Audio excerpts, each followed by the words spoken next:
বন্ধু, চলো আজকে দেখাই তোমরা এই কপির ডাঁটাগুলো, সাদা অংশগুলো কি করো। নিশ্চয়ই ফেলে দাও। তো এই রেসিপিটা দেখার পর একদমই ফেলবে না। তো কিভাবে এটাকে আমরা রান্না করে খেতে পারি দেখো।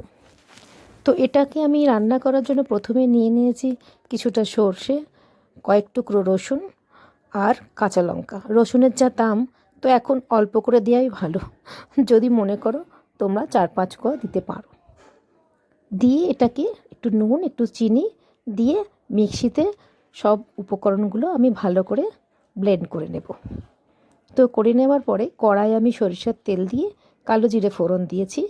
দিয়ে তারপরে এই পেস্টটা আমি দিয়ে দেবো।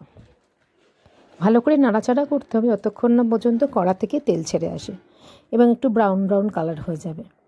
তো তারপরে নামিয়ে নেবে।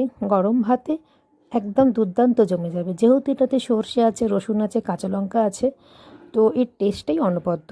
তো তোমরা এটা বানিয়ে আমাকে জানিও কেমন লেগেছে তোমাদের খেতে। অবশ্যই কমেন্ট বক্সে জানিও। আর একটা অনুরোধ রইল, বেশি করে শেয়ার করে দেবার এবং সাবস্ক্রাইব করা।